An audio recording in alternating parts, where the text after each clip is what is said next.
What's up, everybody? Welcome back to the very first video of 2024. Hope you guys all had a good New Year's Eve, ringing in the new year. Hopefully you didn't get too carried away on the partying and you're feeling bad today. Continuing on with where we left off at the end of last year with some tech videos, I want to start back up doing some more of that type of stuff.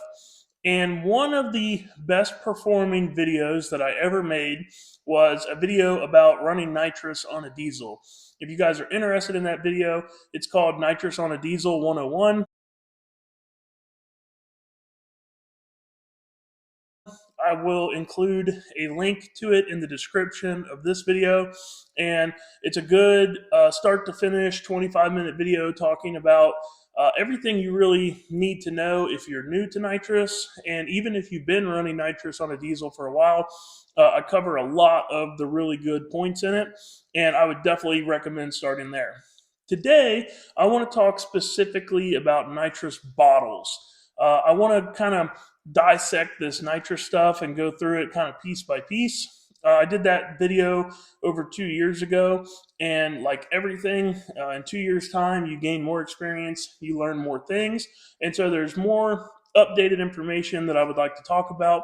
And instead of trying to cram it all into one video, I'm going to segment it all into individualized videos. So we're going to start by choosing the correct bottle for your application. The bottle and the solenoid are the two things that you really need to know when you're going to jump into nitrous for the first time, or if you're going to update the current nitrous kit that you have. So let's start with the bottle, because that's really going to dictate a lot of the rest of the system. So first thing with these bottles is there's many different options you can choose from. You can see here I have an aluminum nitrous outlet bottle. I have a carbon fiber nitrous express bottle. All these companies are great companies. They're all pretty equally as far as the quality goes. So it's really, like I say about a lot of things on this channel, choose a company that you like the customer service with and ride with them. Normally, I do these videos with no notes. I just go off of the top of my head. But since we're going to be talking about weights of bottles and how that plays into your application, I did make a little cheat sheet up so I could get all of the numbers on the weights of the bottles accurate for you guys. So the first thing we could start by talking about is those little Sneaky Pete bottles. I know you guys have probably seen those before. If you've ever watched the first Fast and the Furious movie, when Dom opens up the seat on the RX-7, there's like 4 little nitrous bottles in there.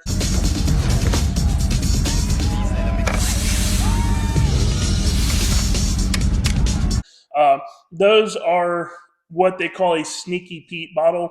That's a nitrous oxide system, also known as NOS.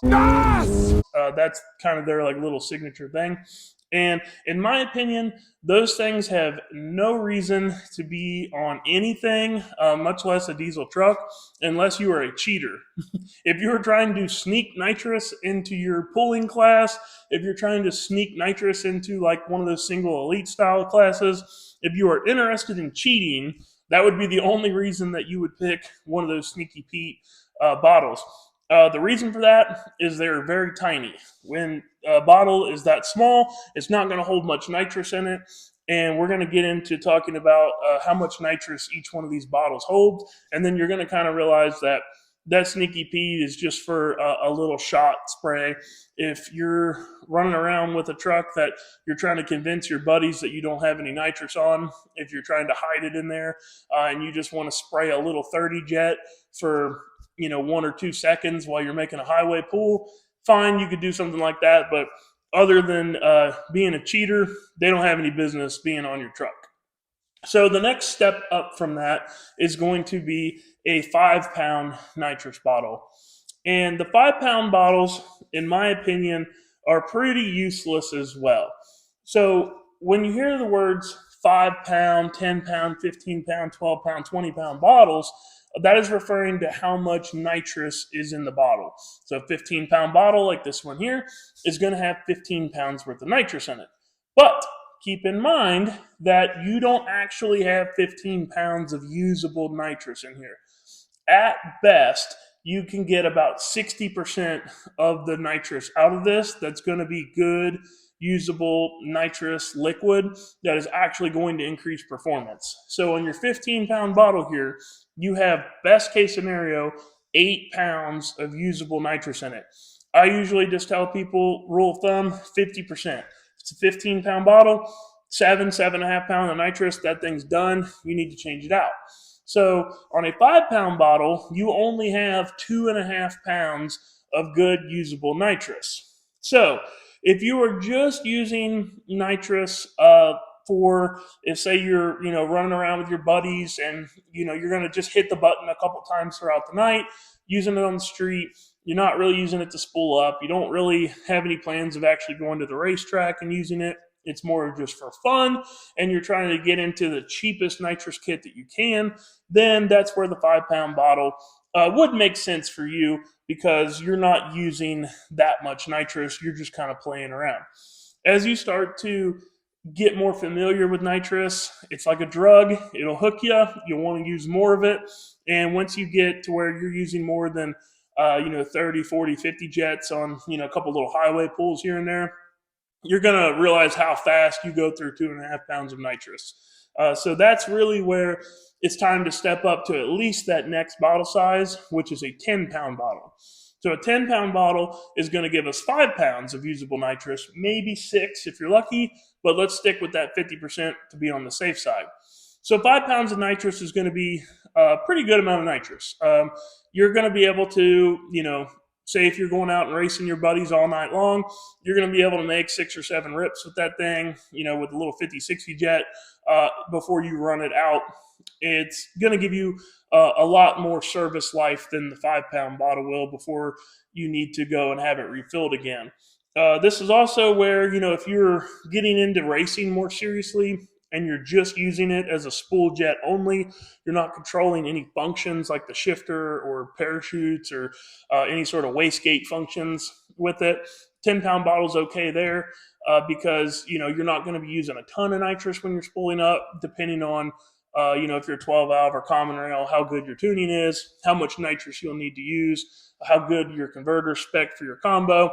If all of that stuff is really efficient and you just need a little bit of spray to get it up quicker, then a 10-pound bottle might last you a full day worth of racing if you're just using it for spooling.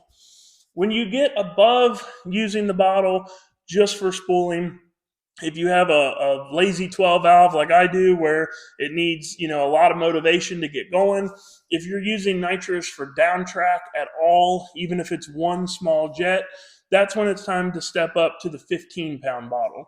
So the 15-pound bottle is going to give us 7.5 to 8 pounds of usable nitrous. So if you're spooling with a 30 jet or a 40 jet, and then you're turning on a 60 or a 70 jet, right off the trans brake or right off the foot brake, and you're going to run that for the entire 8th mile, then you're going to use probably 2 pounds of nitrous per pass, solid pound and a half. So best case scenario, if you have 8 pounds of nitrous in this and you're using 2 pounds per pass, then you're only going to get 4 passes out of a bottle. And this is, like I said, this is conservative nitrous. This is a small spool jet. This is a small down track 60 or 70 jet, 8th mile. If you're running quarter mile with it, it's going to use virtually twice as much nitrous during that. Really, it's even going to use more than that because as pressure starts to drop, you're not getting as much nitrous in the engine as far as making power goes. So then you're upping jet sizes to keep the power consistent. So if you're running quarter mile, you could go through a 15-pound bottle in 2 passes with a pretty conservative nitrous setup. And then, of course, as you start using more and more nitrous, to where you're using 30, 40 spool jet, maybe you got 2 spool jets like I do, where you're using a 20 and a 40. Maybe you're running a 90 off the button and you've got a 136 jet coming on. You're going to use 4 pounds of nitrous a pass. So this bottle is only going to be good for 2 passes max. And this is assuming that you keep the pressure consistent in it. This is assuming that you don't have to waste a bunch of it on the purge, but we'll get into nitrous pressure at the end of the video. So just know that best case scenario, if you're using a decent amount of nitrous, you're only going to get 2 passes out of this 15-pound bottle. So I have a lot of experience with the 15-pound bottle. That's what I've done pretty much all of my racing with. And I can tell you that I have to have 4 of these. Anything less than 4 of these, and I don't feel comfortable going to the track for the weekend. I am using nitrous for spool up. I'm using nitrous to pressurize my water injection. I'm using nitrous to control my air shifter and my air throttle stop that makes my staging limiter.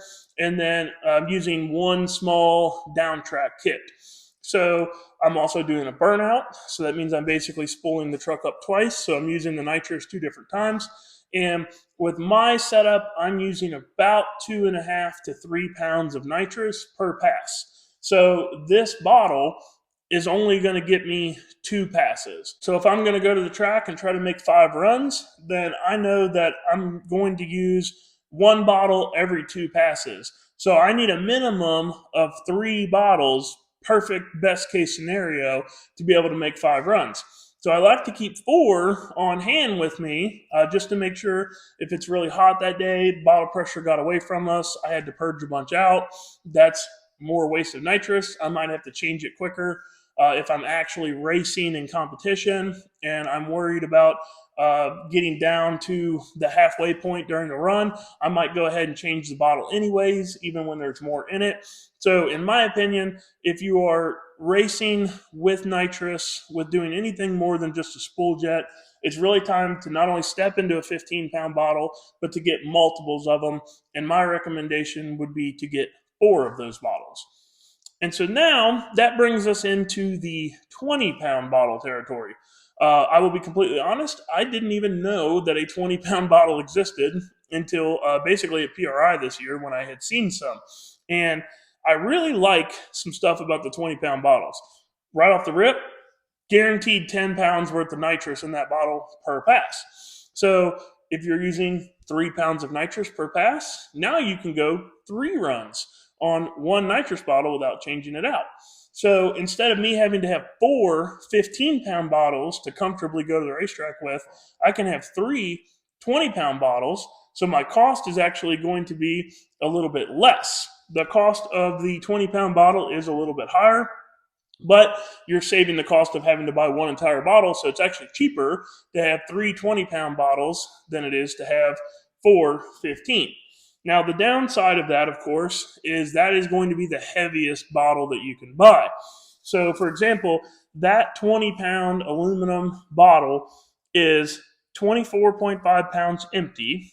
And then when you put 20 pounds of nitrous in it, it's 44.5 pounds. So you're carrying an extra, 44 pounds of weight as opposed to no nitrous. So that's the heaviest bottle that you're going to be having on board. So it's the most amount of weight that you have to carry.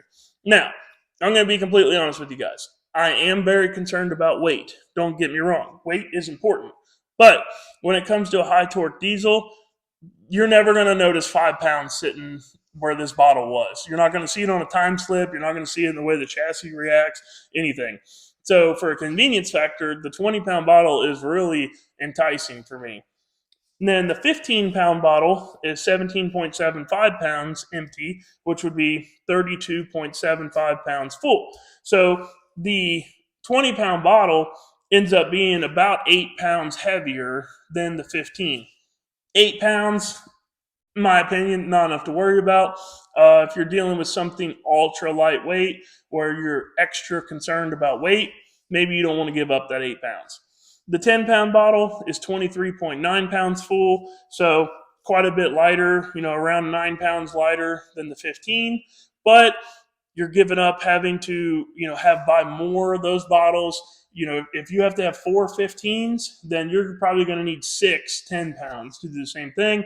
Your cost is going to be more. There's not a big cost difference between a 10 and a 20-pound bottle. It's within $100 per bottle. So if you got to buy 2 extra bottles, you're way better off to just run the 15 and eat the extra 9 pounds of weight on the truck. And then the 5-pound bottle is obviously the lightest one, coming in at 12.8 pounds, but that thing is virtually useless for actually racing it in a serious manner. So that one, in my opinion, is out the door for racing. So it doesn't really matter what it weighs.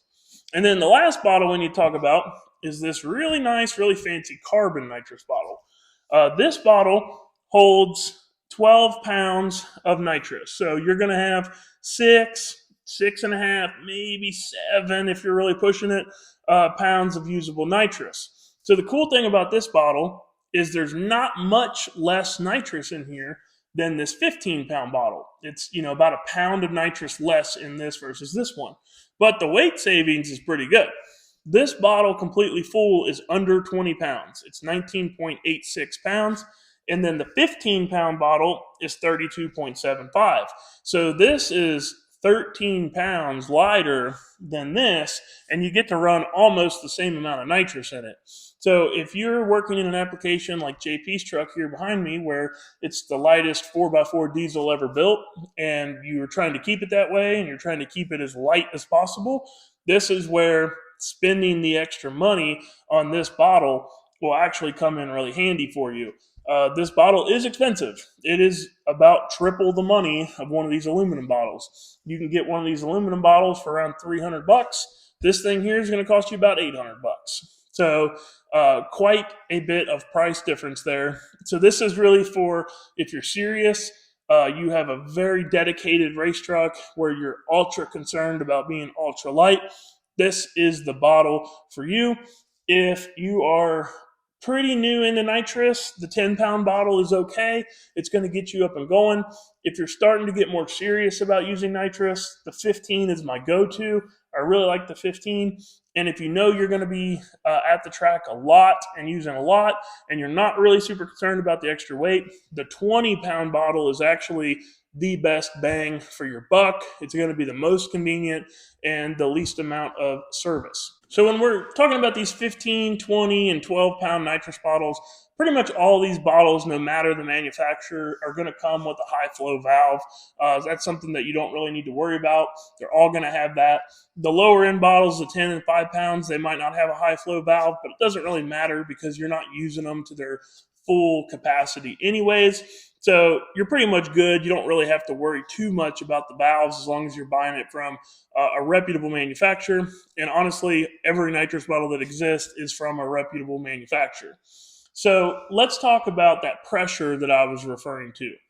You're going to want to make sure that you always have a pressure gauge on your nitrous bottle. Some of these companies, like this induction solution one here, that's a standard deal. Everyone comes with a pressure gauge. Usually it's always going to be a liquid filled gauge. And this is really important because you're going to preheat the bottle.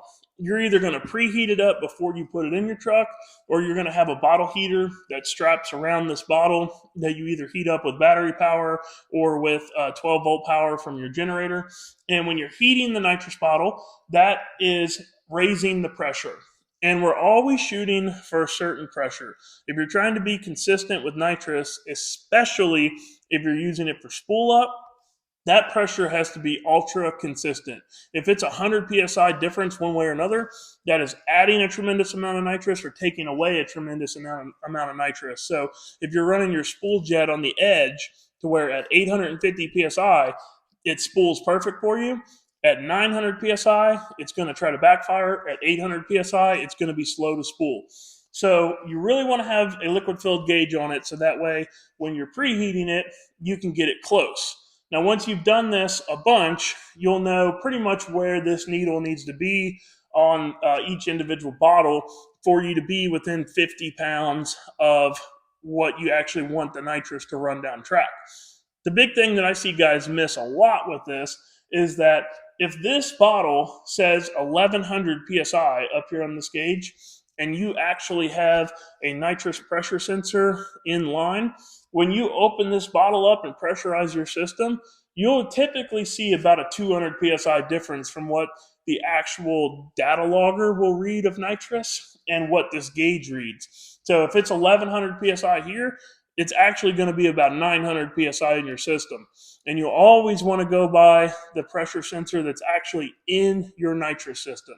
I like to target about 900 psi. That's really the sweet spot. No less than 850. Definitely never no more than 850, but typically it's hard to keep a bottle at 950. When it's hot in the summer, it's easier to do, but it's harder to keep it cool.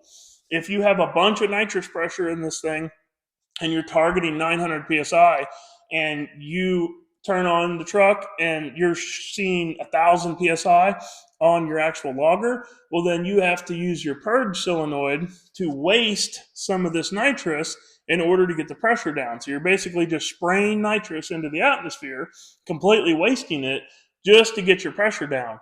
Well, when you're doing that, you're using the nitrous that's in this tank. So you have to be mindful of that when you're figuring out how many passes you can get out of this. If you go up to the starting line and you have to waste a pound of nitrous just because it's really hot in the summer and it's really hard to keep these bottles controlled, then you have to factor that into how often you have to change this bottle.